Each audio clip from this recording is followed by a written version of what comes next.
fun stories on here. I hit record just enough for you to be going, Oh, well, I didn't know what you were doing, so I was like, Hi. Hi, I'm Mabushka, and welcome to our Drunk Fanfiction Night, October edition. As you can see, well, actually you can't see it, but we have Halloween stuff on the table. It's there. You just can't tell because my camera is shit. And we are doing creepypastas once we kind of pick one. Oh, damn it. Hold the skull. It's very Hamlet. Yes. No. yes. Okay. We're gonna put Mr. Boots on our head. Mr. Oh, Mr. Boots! Let me get Mr. Boots! Mr. Boots. Okay. Okay. By the way, this is Mr. Boots. Let me get his iPod. There we go. This is Mr. Boots. And I know with Anita, I decided Mr. Boots was a cat. But recently we've decided, no, he's an octopus. And yes, this is a Meester. This is not the Mrs. That is the Mrs. This is Black Boots. And there's a baby Boots And there's a baby Boots on the way. What you don't understand is that you're actually in a coffin, 6 feet underground, and these are holographic images. No. Actually, My life is a lie. They're trying to calm you as you slowly suffocate. GK. how do you know? I still have the firm belief that we're all in purgatory. Oh, this election year is starting to feel like it. We fucked, dude. We fucked! Hey, we're fucked! Yay. As we all know, nothing is more terrifying than children. Oh boy. Oh boy. Uh-oh. Okay. Where? You need your bootses. Do you need? I found boots. I don't have a boots. Well, that's because you haven't made baby boots yet. I have made baby boots. I forgot it. Oh, you made baby boots? Mm-hmm. Baby boots! Baby boots just didn't make the trip. We're listening avidly, as you can tell by his wide eyes. Alright, a child's story. Prepare to shit yourself. Daddy calls me his princess. I feel like one too, especially when I'm wearing one. I don't like this. I feel uncomfortable. I'm already uncomfortable. I And this isn't even like anything bad yet. I'm already uncomfortable. Just the tone is Just absurd. the tone is creepy.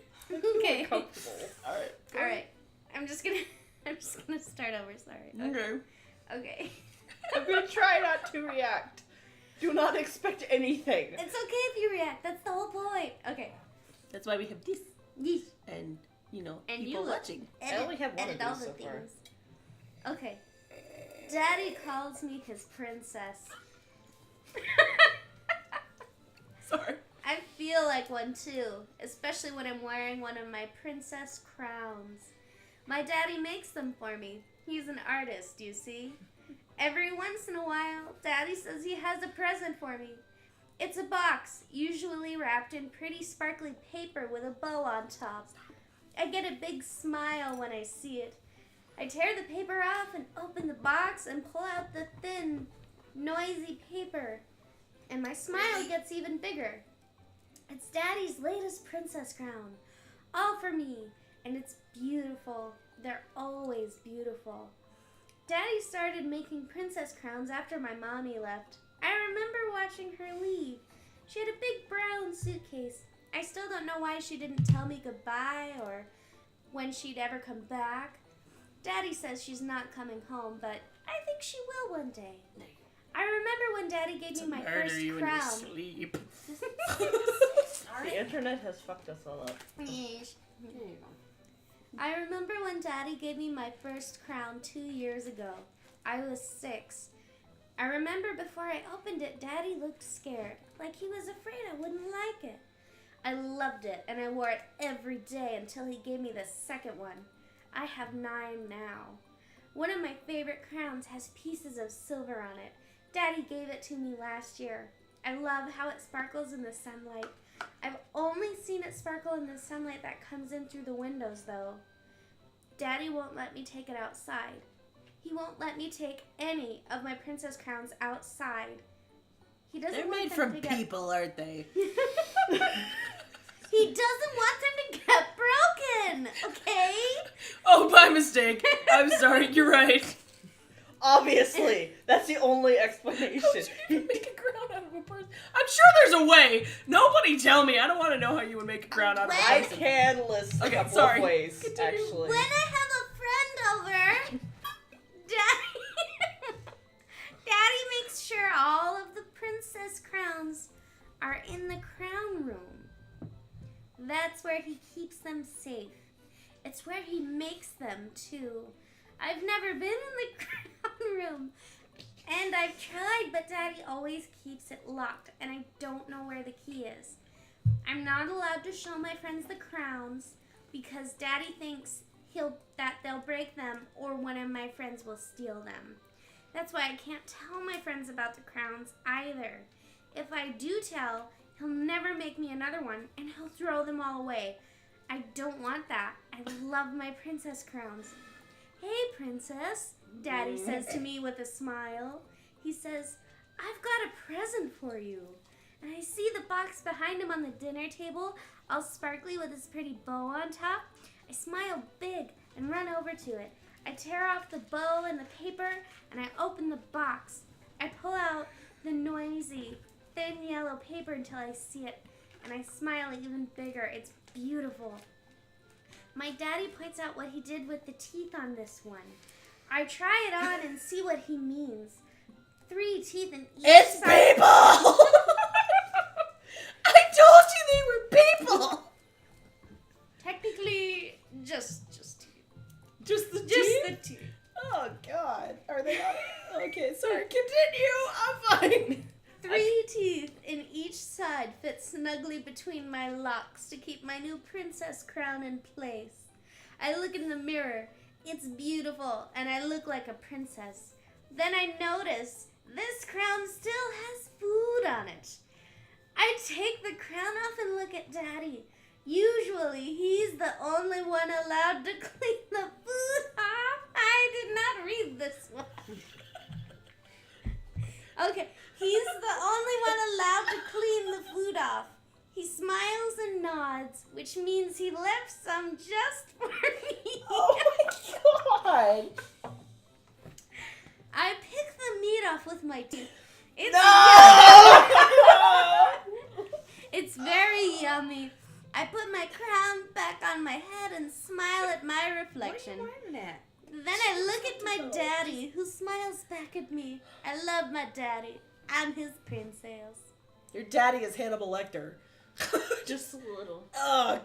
Is it not over yet? That's it. Okay, God. It would be like, that's not. That can't be the I did mom. I did It not has to be read- more than one person. I did Because not the read flesh the won't end last of that long. I'm guessing Mom was the first one. The Yeah. food thing was alarming. Not gonna lie. Just imagine. Emmy, lay down. Go lay down. Emmy, lay down. Doggy issues. Go lay down. Like you guys are You're loud. not gonna fit over here, baby. There you go. Too much ass on this couch. Yeah, we got too much booty. Too much booty. Okay. Yeah. I can think of several ways to make a crown with a human being. Though. Well, yeah, I know. I'm sure you could. And that I don't know what scares me more there. But I like you. Don't worry. I'll keep that in mind. Okay. I like everybody in this room. We meant to look up some of these beforehand and have like a list, and then all of us forgot. Alrighty, so Wendy has requested that I read The Crying Lady. So, there we go. No, you're not. Okay. No, you're not. Not at all. Like a little story. I love this story though, so if Serena wasn't reading it, I would be. Alrighty, so family reunions for me were never a bore. Most of my cousins were my age and they were absolutely crazy. They did whatever they wanted and never took no for an answer, even if I disagreed completely. Their parents had given up on them a very long time ago and had simply resigned to keeping them out of jail. Like they never get caught. Sure, they could get a bit rowdy at times and we'd ended up running from the cops more than once, but honestly wouldn't trade them for anything. Out of all of them, I was the one with the strictest parents and the best grades, and it's sort of sad to say, but I almost envied them and their free, hippie lifestyles. And I say almost because in the back of my mind, I knew they were headed down a long, dark path to the bottom, while I was working my way up to a high-paying job and house with a pool. Might be a kiddie pool, but that doesn't matter. I never really understood why they kept me around, especially since they considered me so serious. Maybe it was because I usually kept them out of trouble? Who knows? I didn't care, anyway, especially when we were too busy drinking beer and smoking cigarettes. The reunion had been over for a few hours already, and most of them had left, except for Christy and Leah, who stayed behind to help keep me company while Edgar came back from the store. Edgar, that's a good name. Out of the bunch, they were probably the craziest, but also the ones that liked me most. Have you ever wondered, Leah breathed out thoughtfully, if all the shit our mothers used to scare us with was real? It's not real and you know it, I laughed and grabbed another beer can. How many times have you sneaked back home through the river? The grin she gave was absolutely devilish and she burst out laughing. I know, but I wonder sometimes. She took another drag before she looked at the two of us. Sometimes I think I hear her crying. Christy laughed while I rolled my eyes. Leah's house was right next to the river, and at night, all of the noise of the town had died down. You could hear it rushing outside. It was said that a long time ago, a very beautiful woman fell in love with the mayor's son, and he fell in love too, but she was from a poor family, and he was not, so, like a bad drama, they carried the relationship out in secret. He bought her a house. It was small, but very nice, and the river was right outside, which the woman loved. And as their fake marriage progressed, the woman became pregnant and was quick to share the news, much to the man's displeasure. He became distant, stopped visiting her. He never dropped by, not even when the baby was born. The woman was furious. I would be too. She stomped into the town with the baby swaddled up in her arms. She was determined to stomp up to his large townhouse and demand that he acknowledge his son. She had just reached the town square when she heard the bells signaling the beginning of Mass. So, since she was a religious woman, she stopped to pray before she unleashed all her rage on the man. Like you do. Good for her. I don't understand why she decided to stop. She could have saved herself so much pain if she had never seen a wedding take place that day. Oh boy. The man, the father of her child, was standing before the altar with the richest lady in town. Of course. Rage filled the woman, and she stormed off, her baby crying as her movements became rougher and rougher. She couldn't stand it, the thought of having to raise a child that had been fathered by such a heartless demon man. Her house was just up ahead, and the river called out to her, and in her fury, she thought she could rid her child of his father by washing him. And if he was clean, he would only belong to her. Yeah, because that's how that works. Nope. Water erases DNA, everybody. Note it down. Once she came Holy back water. to her senses and realized that she had drowned her son, she killed herself and let her body float down the river, where the horrified townspeople had to fish her out. It said they couldn't bury her because her death had been unholy, and because of that, she was trapped on Earth, searching for her dead baby. Our mothers used to scare us with that constantly in an effort to make us come home before sunset, since she only appears crying at night. The story used to terrify me as a kid, because they'd never specified what she'd do to you if she caught you. It's not a funny story. I'm just laughing because I feel like this is like the precursor to the first episode of Supernatural. Right? No, it reminded me of that. Sorry. Anyway, yeah. Alright. I was like, they never specified what she'd do to me if she caught. Oh, what she'd do to you if she caught you. Would she eat you? Take you away? Drown you? Get it together. It's probably just a donkey. Christy took Leah's cigarette. No, it's not. Shut up! She snapped before she polished off her beer. We had just begun to talk again when we heard a scratch at the window. For a second, I thought it was one of Leah's boyfriends coming to serenade her, but as we grew quiet, the scratching intensified. Wrong room! I called out, trying to keep my voice steady. There were a few more scratches, but they were different. We'd scratched the same mosquito netting a few years ago to scare my aunt, and her fingers had not made a sound as strong as the one we were hearing now. It sounded like talons were being dragged over the thin wire mesh. Christy grabbed my hand as Leah stood up and reached for the curtains. We were drunk and our minds were beginning to terrify us, especially since we spent a few minutes remembering old legend. Was the devil knocking at our window? Maybe it's an owl. Leah backed off when the scratching ceased, only to jump when she heard the same noise coming from the next room. There was a moment of silence before we all stood up and walked over in unison, making sure to flip on all the lights we passed. I would do that. The room next door was rarely used, and as soon as we opened the door, the terrible scratching stopped, only to pop up again in the front hallway. We don't even know why we followed it. But Leah led the way. Because you're idiots in a horror movie. And Christy grabbed my hand as the scratches went from the window to the door. They didn't sound like nails or fingers, and I felt the desperate urge to climb into my bed and pray maybe that would send the devil away. Hand me that broom, Leah pointed at the long broom. Because if there's somebody there, I'm just going to beat them with a broom. You want a bat, at least. An aluminum bat. And I wordlessly handed it to her before I backed up a few steps. I don't know how Here, she managed let to me be... sacrifice you to the devil.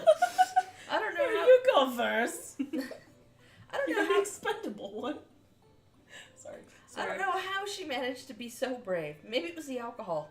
But she opened the door with the broom held high and poked her head out menacingly, only to scowl and slam the door. You're such a prick, Edgar! I relaxed almost immediately when I heard the obnoxious laughter of my older cousin coming from outside. Come on, don't tell me you were actually scared. He knocked on the door again and Leah opened it. He was standing there with a grocery bag and a metal fork he'd probably swiped from the kitchen. At least you don't hold a grudge, he laughed again and handed me the bag, which contained a big bottle of tequila. The cheap kind, because he wanted to get drunk fast and sleep in tomorrow. Pour me a cup. I frowned at him and gave it back before I made my way back to the room. Leah had already set up the shot glasses, and pretty soon we were drinking them down like water, which was a very bad idea. Edgar was in the mood for some craziness, and once the bottle was halfway empty, we were all having trouble standing up straight, so he decided to present us with his grand idea. So you know how you guys are talking about the crying lady? How about we go out there and look for her? Like, maybe we'll actually be able to find the full story out of, or maybe get the full story out of Grandpa. See, at least I'm smart enough when I've been drinking. I don't go else anywhere. Our Go grandfather, anywhere else. Sorry. our Continue. grandfather had seen her once, or at least we'd heard he had. He didn't really like to talk about it, and nobody had ever been able to pry the story out of him. Hell no! We answered in unison as he sat back down with a frown before he continued to drink with us. It took a while, but eventually Christy was down for the count. She curled up with a pillow and fell asleep right as we polished off the bottle. It was nearly 4 o'clock, and we were starting to debate on whether we should go to bed, or see if there was anything left over from dinner, or go take a drunken drive around the empty streets. Keep in mind, we're totally gone at this point.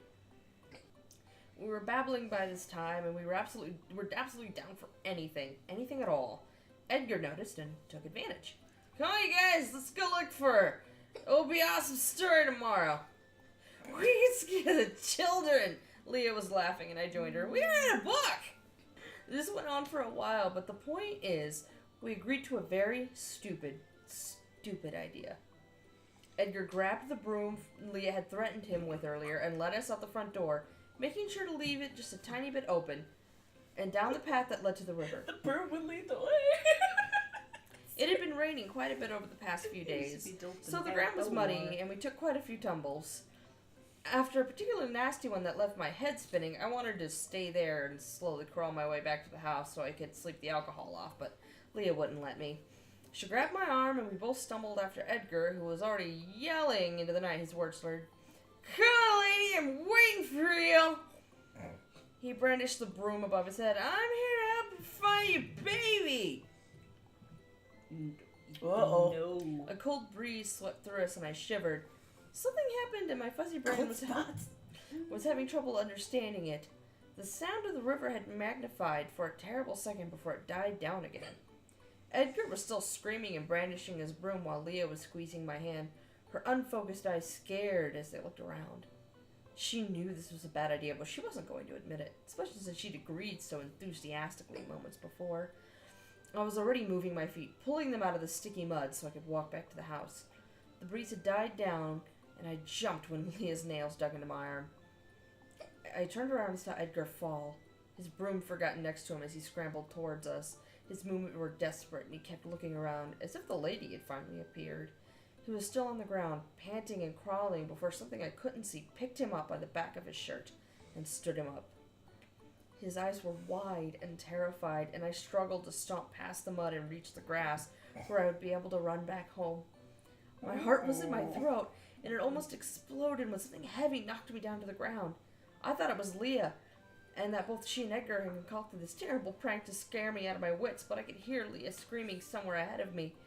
I opened my eyes and saw the night sky above me before something flickered in my vision. It looked like a thin black scarf. Nope. Like the ones the old ladies wore to church on their heads.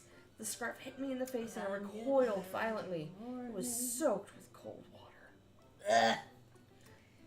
Get me to the church on time. You taste familiar. Ugh. The voice was raspy and slightly nasal, barely above a whisper. As it spoke, I had the disgusting sensation of a tongue on my cheek. It left a slimy trail down my face and I retched. God, Are you a lizard? I screamed and opened my eyes to see a white, bloated face with dead fish eyes staring at me. The teeth in the woman's gaping mouth were yellow and had moss growing between them. Yoink! She reeked of dirty river, and her cold hands were pushing me down even as I struggled. Somewhere in my addled mind, I had the good sense to start praying, which only made her talk again. He never helped me, so why would he help you? She stared me down. She stared down at me again, and cocked her head to the side in a very grotesque manner. I could hear the squish of her swollen skin, as well as the crack of her brittle bones. No. You This don't shouldn't disturb have me as much children as it for doesn't. me. The way she said it made me glad that I didn't have any kids, because I was sure she would have killed me to take them. When she asked my grandfather the same thing, the thought struck me suddenly, and I shook my head violently as I mouthed a silent no, too scared to actually speak. As she was beginning to drip on me, the river water seeping out of her clothes and her skin as she leaned in closer, the foul smell of her mouth making me gag. Then I'll have to take you. Her cold, brittle nails had just started digging into my skin, preparing to tear it off and devour me when a broom handle went straight through her. She didn't dissolve like I thought she would have liked, but she did wail out in outrage, which gave me enough of a chance to scramble back far enough for Leah to pick me up. Edgar was already running, and we stumbled blindly after him. My heart was threatening to explode as the wailing behind me escalated, crying out for her child, for me. I dared look back behind me, and I saw her black silhouette standing at the edge of the riverbank, unable to step foot onto the grassy path that would lead us back home. Her white skin was still leaking water, and her eyes were crying black tears. Her hands stretched out toward me, and I turned away just in time to see Edgar drop the broom and push the door open. We all fell in and lay there in a shivering pile, unable to sleep or talk until the sun rose. I prayed for most of the night, completely shaken and terrified. No wonder my grandpa never wanted to talk about his own encounter. Besides being purely terrified, I also had this dreadful feeling that my grandpa had given that woman one of his kids so she would let him go. But I don't see how he could have gotten away otherwise. I barely did, and that was mostly because I'd been close to the path. I went home that same day and tried my absolute hardest to forget about that night, but I couldn't forget what the woman had said. Had my grandpa really traded one of his children for his life? It was a horrible thought, and it only magnified when I walked in on my mom flipping through a very old picture book. Her hands running softly over the Polaroids, her eyes a bit misty as she remembered the olden days. I sat next to her and watched as she paused, her eyes lingering on a picture of a tiny boy with curly hair. It was her brother, Lionel, who'd gone missing during a flood in the 60s. My stomach dropped to my knees, and I heard for a horrifying second in that raspy, nasally, watery voice speaking down to me. You taste familiar. I never went back to my cousin's house after that, and I never looked at my grandpa the same way again. Nope. So many levels of nope. Yep. Okay, so And honestly, I probably would have at least tried to poke their eyeballs out. Boink! Okay, so Trying to thread it with one freaking eye! anyway, Sorry. that's all the time we have for now. So on that really creepy note, we're gonna end that episode there. So this was the October edition of Drunk Fanfiction, which is creepypastas, which are very aptly named, which I knew, but still. And anyway, happy October, everyone. And we'll probably be back wearing the same clothes, but that's fine. Don't look into that. No. Ignore that. Don't We take only have candy 3 from shirts. strangers. We each only Between own us. one shirt. Just one. So Even though I own that one. yeah, so we'll see you on the next one. Okay. So bye. Don't eat candy from strangers.